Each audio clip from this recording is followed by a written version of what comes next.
Hi, my name is cjrhen, and today I'm going to be showing you how to input notes quicker on Dorico. I'm also going to be showing you key commands in real time. As you can see on the screen, I have it set up to show my typing keyboard as well as my MIDI keyboard, so you can see how both my hands are working in action. Please note that the keyboard shown in the bottom left-hand corner of this video shows the Mac and Windows variations of the key. So the control key on Windows is Command on Mac, and the Alt key on Windows is Option on Mac. I'll show you in real time how I input something, and then I will break it down afterwards and slow it down so you can also emulate it along with me. Before we get started, I just wanted to say thank you for all the support. I've really gotten into teaching this year, whether it's through private lessons or teaching at West Virginia University. And being able to have another facet on YouTube to teach other really cool specific concepts is just really awesome to me. So please leave a like and subscribe if you're enjoying my videos and you want me to make more videos.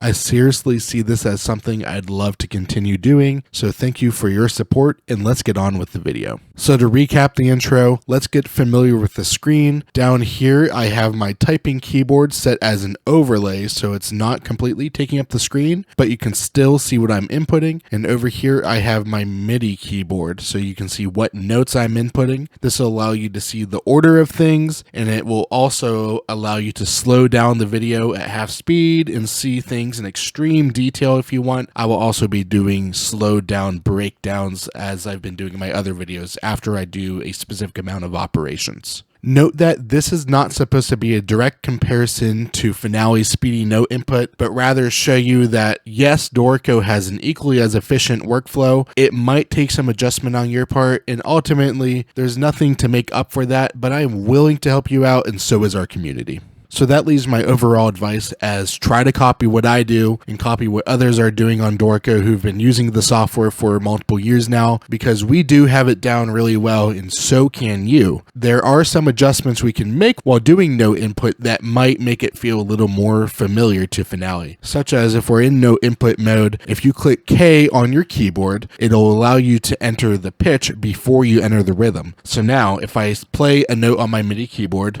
I now have to press a rhythmic value for it to input. I personally don't prefer this. I think it's much quicker, especially with a MIDI keyboard, to input the rhythm and then input notes as I have my rhythmic value already selected. Last little bit of preaching to the choir here. I'm very comfortable and used to Dorico's mode of input if you only have a typing keyboard, such as clicking minus for flat and then entering our note directly from the keyboard based on its spelling, which is B would input a B flat. I'm aware speedy note input had a slightly more efficient way of selecting the note you wanted to input, but I use a MIDI keyboard about 95% of the time, so I'm only going to focus on the MIDI keyboard today. But if there is a feature set you are looking for that you think would be good to add to Dorico, definitely reach out to the feature request forum Steinberg has, or go to Facebook groups and ask if this would be a good feature, and maybe the developers will hear you. Because ultimately, if we can improve the workflow of the software, which is already excellent, it can only get better. To get started showing you how to input notes nice and quick using our typing keyboard and our MIDI keyboard, I have a score for a big band tune that's going to be coming out on Spotify soon. I'm going to be rewriting parts of it in real time so you can see what my workflow actually was when I was writing the piece. So now watch along as I remake the first two bars of Alto 1 into Alto 2 for demonstration purposes.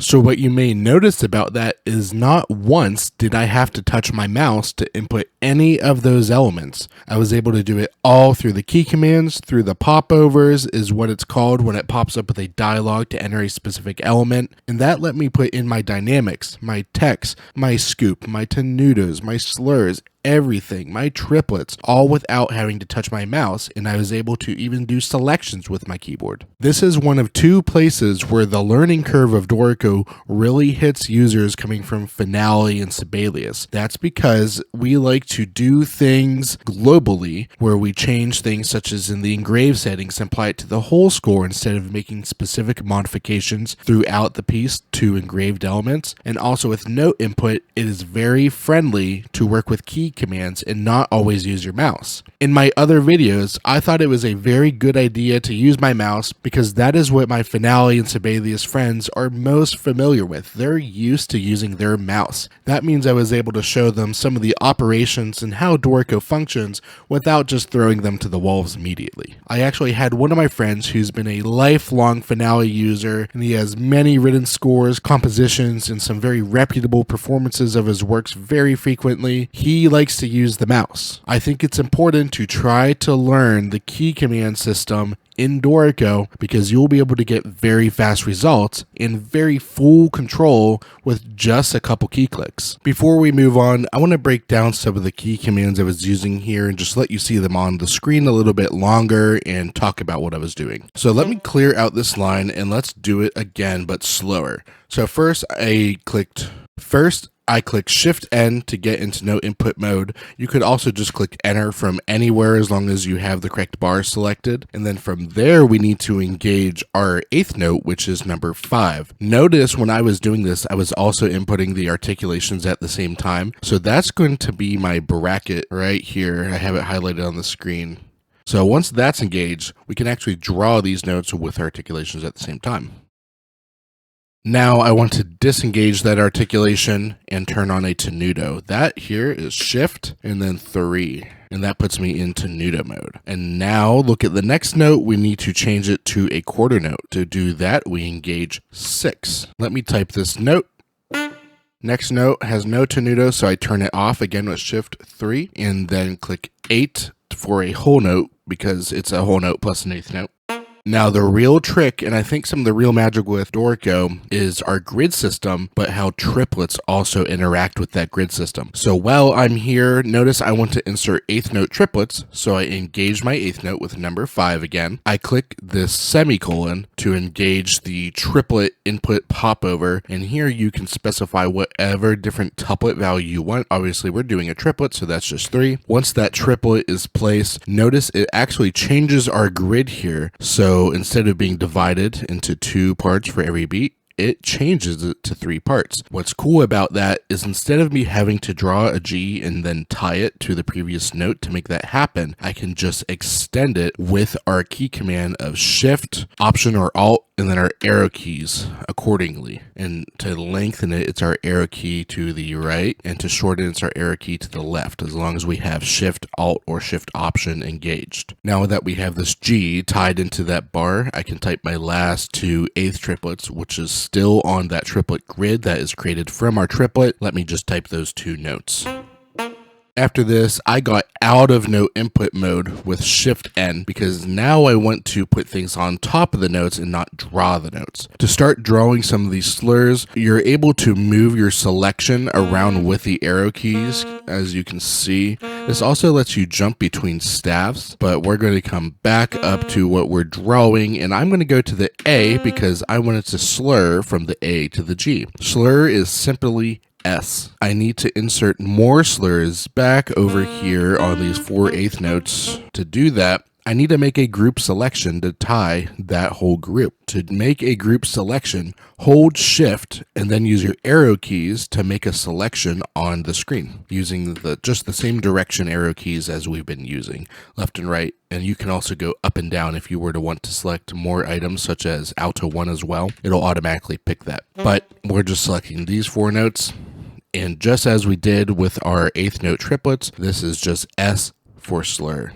With the slur selected and we want to input the dynamic that's attached to the first note, since the slur is actually attached to the first note, if we were to input our dynamic with Shift D, which brings up the dynamic popover, and we type our dynamic, which was mezzo forte, and click enter, it'll automatically put it under where that slur was originating from. For some reason, if you get stuck in a selection, which I have happen just occasionally because I have a certain element selected that doesn't agree with what I'm trying to input, just take your mouse and select whatever you need to input. In this case, I just selected this note because we need to put a scoop on it. To input a scoop, it's actually going to be under the Ornaments tab, which I have pulled up over here on the right hand side toolbar. If you look at this and you come down to the trills, ornaments, whatever it is, it has a trill symbol, but it's for ornaments. You notice you have your jazz articulations there. What's cool about this is you can access anything over here through popovers. To do that, again with this note selected, I'm going to click Shift O, which brings up the ornaments popover, and just type scoop and click enter. Since we have a note selected, let's just use our arrow keys like we've been doing and navigate over to that first note. Let's insert our text, which is solo as written, because this is a written solo in the piece. To input just a normal text, we're going to put Shift X, type what we need to insert solo as written, and then I'm going to click Escape to get out of editing that. And that text will be saved there, and it will also automatically adjust the formatting. Having these abilities to work with the staff with various key commands is very powerful when we go to do editing multiple parts at the same time, such as a saxophone section or a brass section, because we can actually be doing these multi-selections and operations at the same time. Let's continue with some demonstrations. I'm going to show you how to use the Paste Special Explode option. Here's an example of me working with my 4 saxophones in my saxophone section, obviously excluding the Barry. Let's enter note input mode. I'm just going to go up some major, minor 7th chords diatonically in the key of C.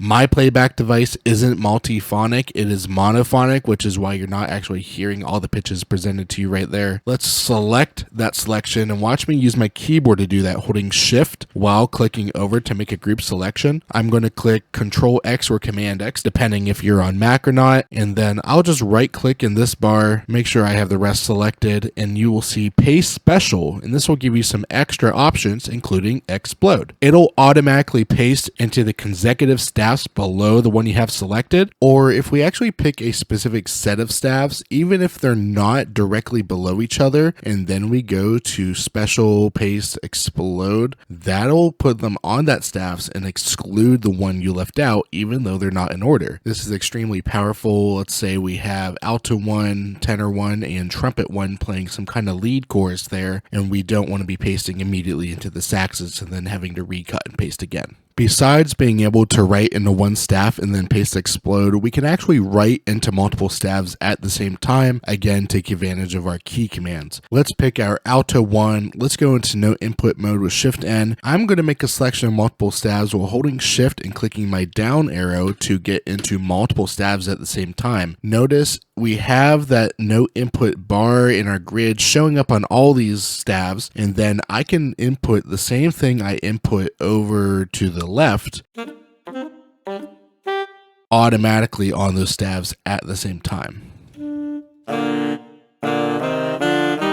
That's pretty cool, right? The last thing I'm going to show you in this video is just inserting group dynamics over multiple staffs, the staffs we just input notes into, just so you can see how these group operations work. I'm just going to pick my first note with the mouse, and then I'm going to go over to my keyboard as we've been doing. I'm going to make a shift selection with Shift and the down arrow to grab those first notes, and then I'm going to go over to the right with my arrow key and make a group selection of that. You can also do that with the mouse if you want by just holding for a second and then using the box selection tool or whatever it's actually called. With this selection made, I want to put a pianissimo with a crescendo to a forte. To do that, let's click Shift D for our dynamics popover. I'm going to type PP for pianissimo. I'm going to put either a greater than or a less than sign on your keyboard. You can see here or here. That is how you insert a crescendo or decrescendo because it matches this symbol. So again, PP, crescendo, and then F, and it will automatically draw all of that on these notes. Let's get into some of the specific placement of those dynamics. Let's click undo to just get rid of that. I want to input the PP on the first note, and I want the forte to actually be under the last note now. So I actually have to change my selection. I'm going to select these 3 notes because I want everything to be growing through those notes, and then it will automatically place my forte under the last unselected note. If I click Shift D, PP, crescendo, and F, it'll automatically draw the forte under that last note because it was not part of the selection. It's actually the end point now. I'm going to quickly show you one common use case of how I work with these dynamics pretty frequently, and that's using a forte piano, this symbol, a forte piano with a crescendo to an F, and I also have this rigged up in my playback so it'll actually play that to me. I'm going to pick anywhere my trumpet 1, and I'm just going to insert a big minor chord over my 8 brass instruments. To do this, I usually focus on my harmonies first and my 4 trumpets and 3 trombones, then I'll insert my bass instrument after. I'm going to make this a whole note for now by clicking 8 for a whole note. I'm going to insert a big F minor chord without the root for now, so it covers my first 7 brass instruments, excluding my bass instruments.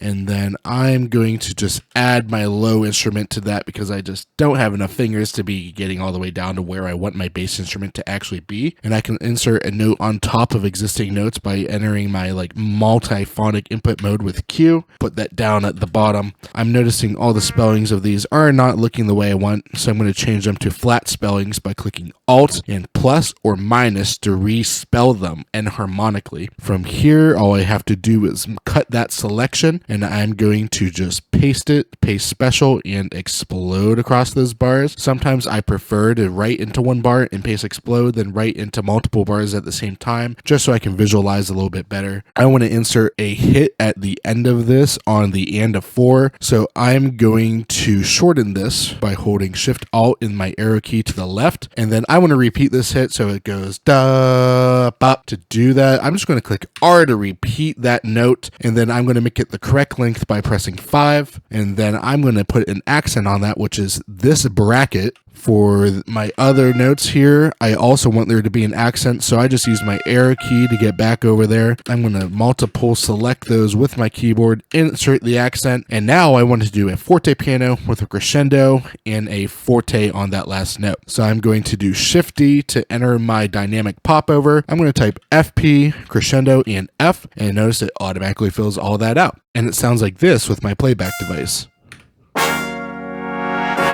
I hope you enjoyed this video, and I think being able to see Dorico and someone's actual workflow in practice will help you guys understand how you can speed up your own workflow and understand some of the crucial differences between Finale and Sibelius and Dorico, because there definitely are just some design and operation philosophies that are different, but I personally think are really beneficial, and as long as you are willing to embrace them, and as long as our community is willing to help you, I think you too could become a Dorico power user. So please leave a like and subscribe if you're enjoying my videos. If you want more videos, ask questions down in the comments, give me suggestions down in the comments. I'm currently working on my drum notation video. I'm also working on some more template videos, and someone gave me a great suggestion to basically remake a lead sheet from the real book, just so you can see how to make some practical products with Dorico. Thank you again for your support, and thank you for watching CJRhenmusic.